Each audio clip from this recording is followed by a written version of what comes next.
We'll see you again on Inside OC. Okay, so now we chat some more. So anyway, yes, I wanted to, first of all, on the air, congratulate you for what I had said must be the best year you've ever had. I mean, with Edwards going gangbusters, and your Chicago Cubs. We're both Chicago boys. Unfortunately, I root for the other team, which has already won a world championship in our lifetime.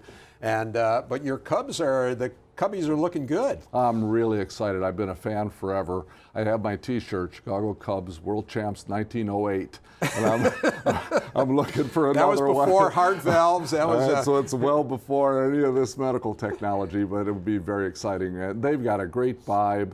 A great culture. I think they got the right kind of management and the right kind of talent. I think they could do it this year. But then again, I've been disappointed in the past, so it's never over till it's over. Yeah, but it's a fun ride. Yeah. So let's talk about your upbringing, Gary, Indiana. Anybody who's familiar with Gary, an old steel town. Yeah. And I mean, I can remember being in Chicago, driving through Gary. The sky was brown.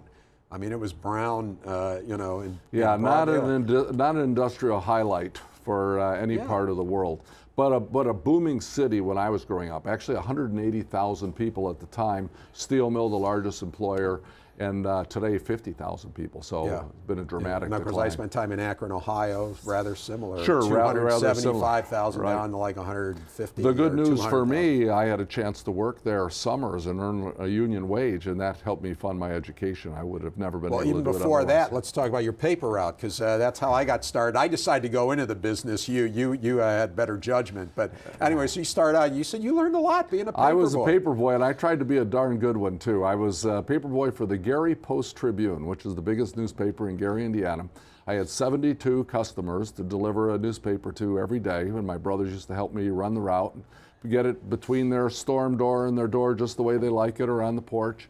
And then also have the opportunity to collect 35 cents from each one of these 72 people every 2 weeks, which taught me a lot about business, and I think I attribute some of what I've learned from what I learned in my paper route those days. When you go into a college class, which I know you do, and you talk to the students, you tell them, that's like a world that they have no idea what I'm even talking about, right? Because, let alone newspapers aren't quite the same as they used to be, but sure as heck paper routes. And collecting 35 cents. Yeah, it's amazing how much of the business depended on a kid. I mean, you got high-paid reporters and, these printing presses and everything, and it all depended on whether Michael Mussallem, dropped that paper on the porch or threw it into the, into the water.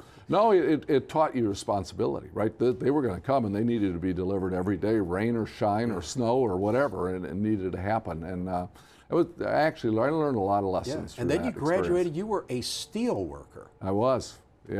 Yeah, I was a U.S. steel worker, and I worked in the steel mills. Unfortunately, that wasn't the place that I learned my best work ethics, because you could see the union influence was already heavy back then, and it was more about probably just getting through the day, not working as hard as you could. Tell that story where you were like cleaning something. Yeah, it was my very first day. Or painting or whatever. Yeah, my very first day on the job. And so my job was to paint handrails, and there were a lot of handrails in the steel mill, miles and miles of it. And they gave me something called a painter's mitt, which was a great big mitten, and a 10-gallon bucket of safety yellow paint. And my job was to go dip that mitten in and just run down the handrails. And I was amazed at how much handrail you could paint. I must have painted a half a mile of handrail my first morning, and I came back and I was so proud. And the union steward put his arm around me and said, "Son, you might want to take a little rest this afternoon. Most of us work here for a lifetime, and you're going a little fast here." And so, and you were working there for the summer, right? And I was working for the summer, and there you go, right? So that was your first exposure to exactly. the real world there. Yeah, exactly. Okay. All right. And you also once said, you talked about having a willingness to fail, and that you learn from, explain what you mean by that, a willingness to fail. Yeah, when we looked at Edwards, when we were getting ready to do the spin out in 2000, Edwards was not prospering. It was actually it was the slowest growing and most underperforming business within Baxter at the time. And when you did some analysis, and it didn't take a lot of analysis, the reason was that it stopped innovating. And you say, why did it stop innovating? And there were a number of elements to it, but one of the elements was people were no longer taking risks. They weren't incented to take any risks. And some of this goes along with innovating itself. Whenever you get a big idea, something that's really different than what you're doing right now, the odds are it's not going to go the way that you planned, and you're probably going to experience failure in your future. And having a culture where you're willing to accept that failure and make a course correction to try and find your way to a solution was a key element to having a culture that was really going to have us innovate, to do breakthroughs. Otherwise, it caused you to only make small changes because those are the only things that you could be sure worked okay. And we wanted an opportunity to do real breakthroughs.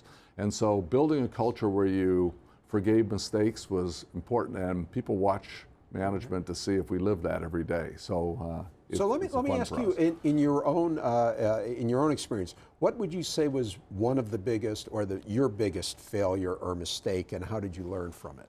Well, I've made so many mistakes. You know, it's funny. People tend to, I feel like they're remembering my successes more than my failures. There's been a lot of them.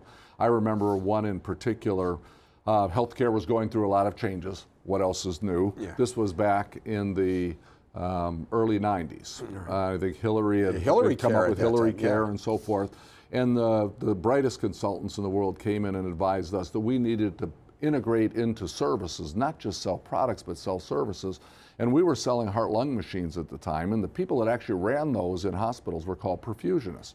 And so we created a perfusion service company and acquired many of these small businesses around the country, and eventually had 1,000 people working for the company that were in the perfusion service business.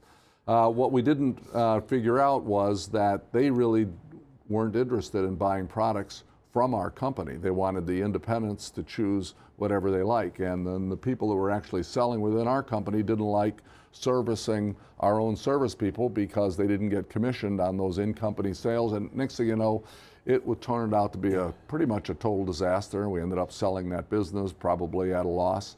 But I learned a lot from that sometimes it's not so simple to just make those contextual changes, that you need to get a little deeper and really think about it from the perspective of these employees. How you look at other really deals? I do, Yeah. and it changes. And it also reminds me to just stay close to reality and to make sure that we're always talking to each other and our employees to really understand what reality is. Yeah. Well, hopefully this reality, your experience, is not just some dream, and that it can continue, because you guys are doing great, and thank you very much. We feel very fortunate, and we have a terrific group of people that I'm honored to work with. Great. Well, good talking to you, Mike. Thanks for coming on. Thank you, Rick. Yeah.